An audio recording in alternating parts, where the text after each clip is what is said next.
Thank you very much. Thank you. Hope that was useful, a lot of finance stuff.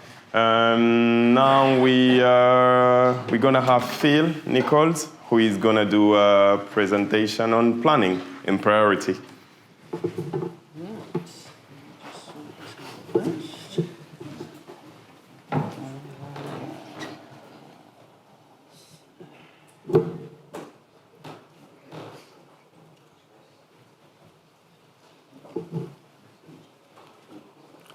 Right, good afternoon, everybody. I realise, of course, that I am one of two presentations between you and going home. So, and I note that we are probably about 30 minutes behind by now. So I will try and make this as brief as possible, okay? Whilst there's a lot of information to get over, clearly, as all the other presenters have said, if there's anything more that you would like to hear, then you can come and speak to me or speak to any of the team in Priority, and we'll and Meditech, and we'll sort that out. Okay, so what I'm going to cover this afternoon is first of all, what do businesses want from planning? Okay. Planning is one of those things that's very unique to each individual company. Okay, I found this over many years. And so we'll have a look at a few potential scenarios. Then we'll have a look at material requirements planning, the standard functions, the new additions. Obviously, we've got a new version, 23.1, and there are some new functionality in that. And I'm also conscious as well that I made a similar presentation to this 12 months ago at the last user conference, and there was a few things in there that I said were coming. I'm glad to say that they have, some of them have now come, some of them are still being worked on, and are work in progress. And we'll also have a little look at Plan-it. Okay, so Plan-it is a finite capacity scheduling solution. They are a Priority partner. There is a direct integration between Plan-it and Priority. Okay, and so you can, we'll have a little look at that. Obviously, not too much of a demonstration because we don't have enough time. Okay, and then we'll also have a look potentially at some customized options. As you all know, we at Meditech like to customize Priority for our customers' requirements, and so there's some things we've done in the past with some customers that we can let you know a little bit about. Okay, so what do people want out of planning? Well, as it says there, planning means many things to many people. First and foremost, material purchasing scheduling. Okay, so where you have sales demands for your products, how is that going to impact what you have to purchase in order to satisfy those demands? Whether you're a buy-sell operation or whether you're a manufacturing operation where you've got to buy raw materials and components and combine them into a finished product. Work order generation for those manufacturers of you that are here. Work order scheduling, and also bottleneck management. Okay, so work cell management, labor management. And of course, to confuse all of these things can change with time, workload, product sales mix. Okay, so even though a company may have a planning requirement today, in 12 months' time it may completely change. Okay, and that's something that we've all got to consider from time to time. So a few examples just to show you the different things that planning can mean to different people. So first of all, starting with a very simple scenario, carpet fitting company. They don't deal in internal work orders because all they do is they buy carpet and they go and fit it. So they're not actually making anything. They work to agreed installation dates, so therefore it's so dates are very important to them. And purchase order planning is required to ensure that materials are always available at the right time. Absolutely no point turning up on site in order to fit a carpet if you haven't got the carpet in the back of your van. Moving on to something a little bit more sophisticated, let's say an electrical assembly company.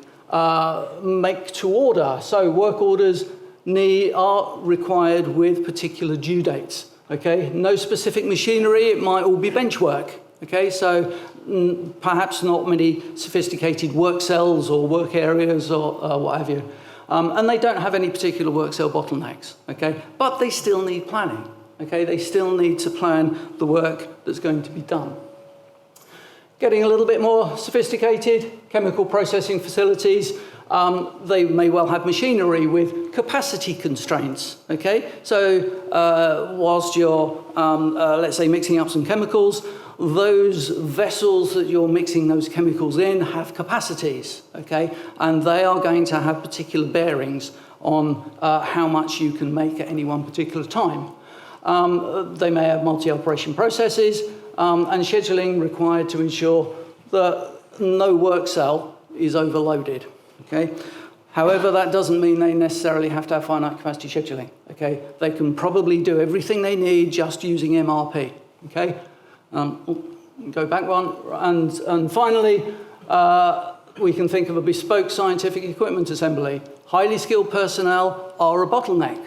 Okay, so it's not necessarily the machinery, it's the people who are doing the work that are the bottleneck. You've only got a certain number of people who can do highly skilled jobs, and so they become a bottleneck. Machinery required, the chances are they've got enough machinery to do what they need, okay? So they're not the bottlenecks, it's the people, and so therefore the human resources need careful planning.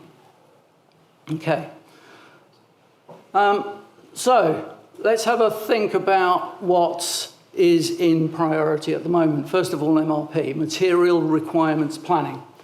So we, of course, have two different flavors of priority. You've got commercial or distribution, and you've got manufacturing. Both of them have got MRP. Okay, you don't have to be a manufacturer to have the requirements, as we've seen, for some material requirements planning.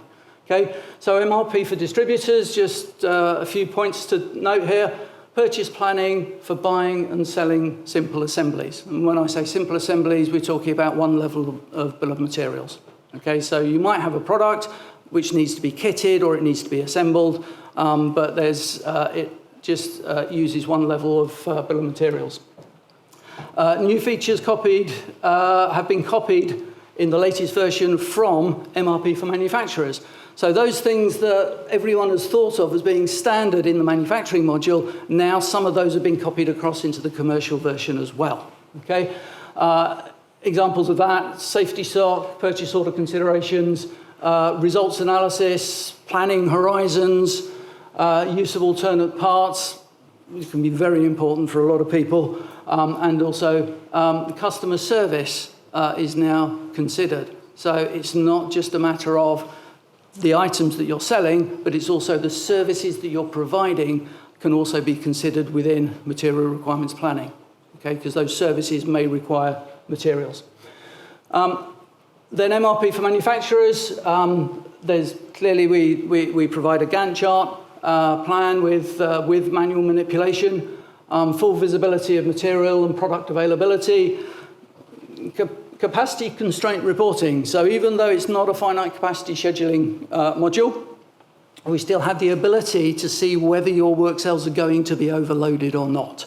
Okay? And that obviously gives you vital information for you to then go back and decide how you're going to resource your different work cells. Perhaps put an extra shift on, allow a bit more overtime, a bit of weekend working, etc., to allow you to get over those constraint issues.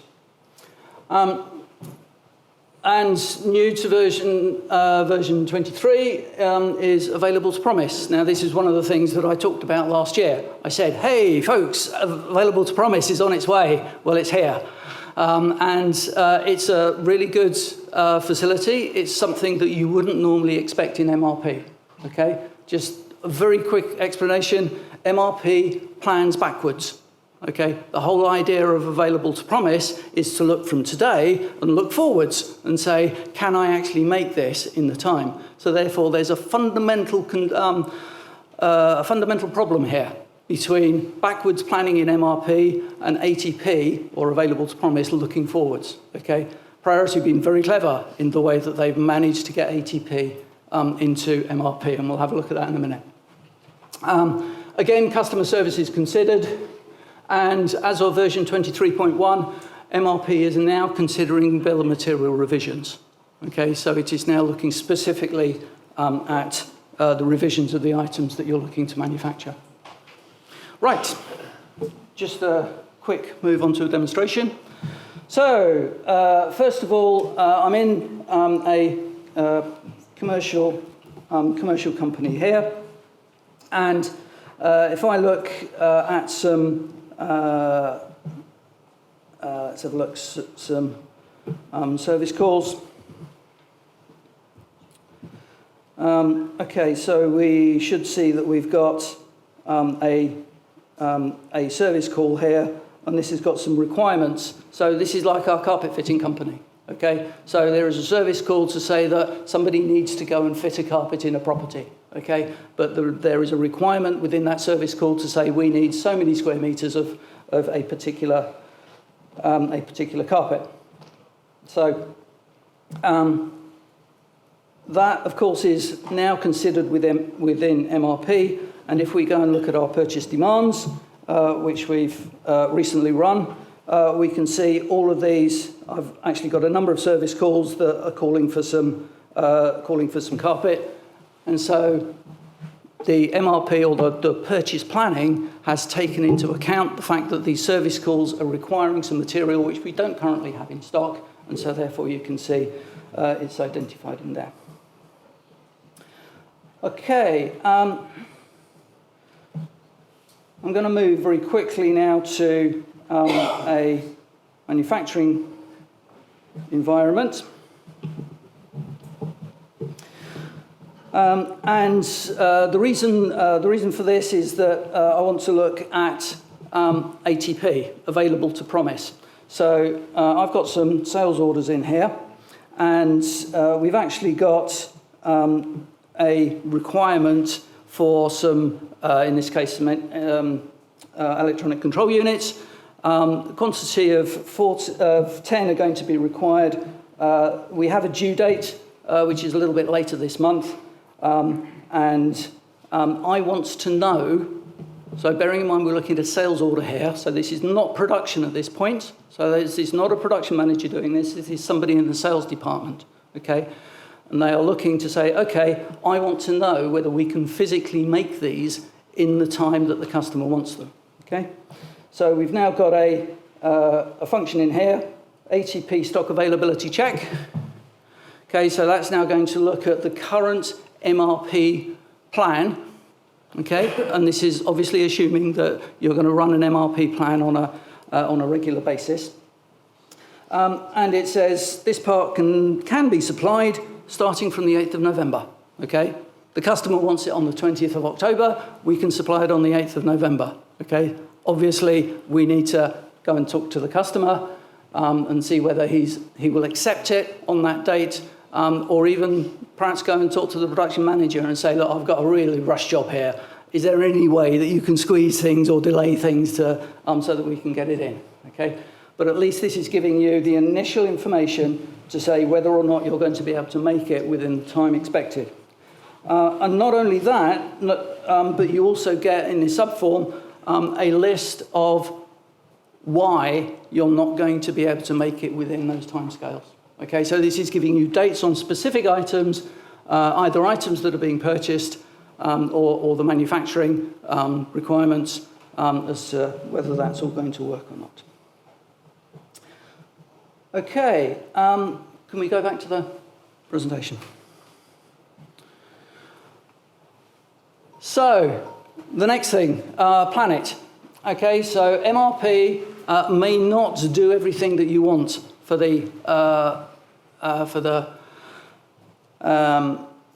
your manufacturing planning.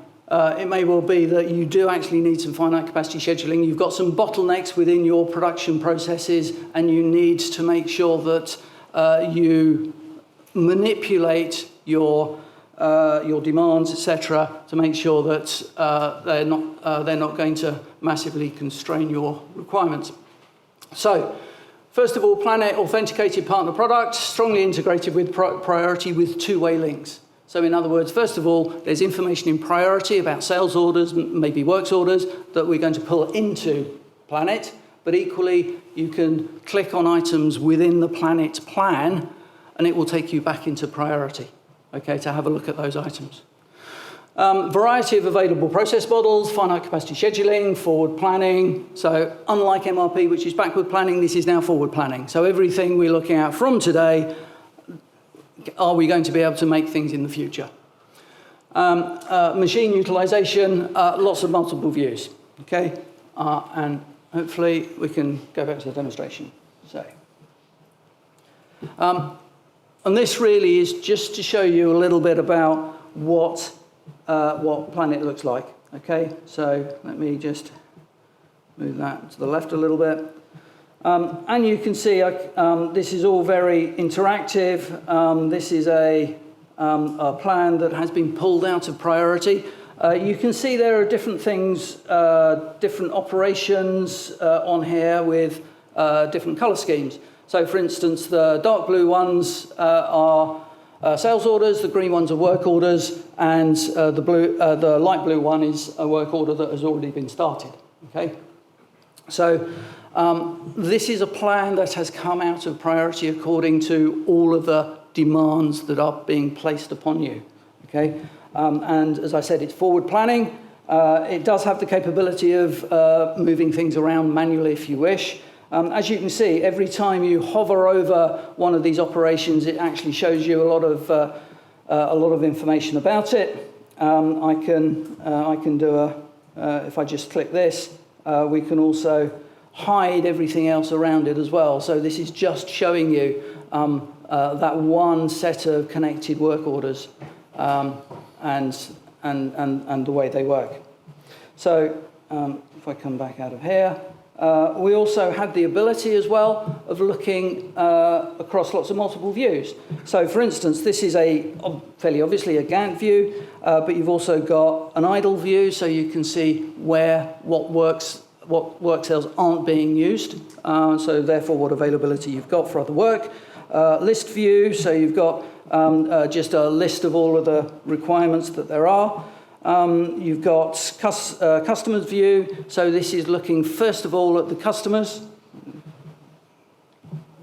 Issue there. First of all the customers, then their sales orders, and then those work orders that are based upon those particular sales orders. So it's giving you a lot of information here.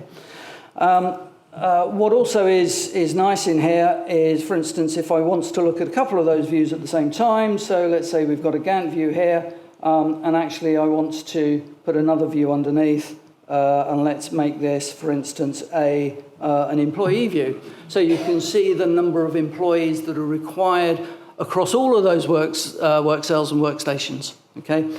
So that's a very quick view of what Plan-it is and what it can do, okay? There's a lot of functionality in there, and I'm obviously in a couple of minutes not going to be able to do it, not really be able to do it justice. Okay, back to the demonstration, please. Sorry, back to the PowerPoint. Okay, just very quickly, right at the end, as I said, Meditech do a lot of customization for all of our customers, and so we have done things in the past. We've done a Meditech capacity calendar, recognizing that MRP doesn't do capacities very well. Okay, it tells you when you've overblown your capacity, but you want a better view of that sometimes. So therefore, we've generated a capacity calendar that works based on the MRP, and you can see this is an example of it. So you've got green, red, amber, showing you different states of the different operations that are going on. You've also got the ability to be able to use this to look at details of these operations, but also to do your production reporting in there as well. Okay, so yes, you may want to have your guys on the shop floor doing handheld or mobile transactions, but equally you've also got the ability of doing it directly in the Gantt chart here.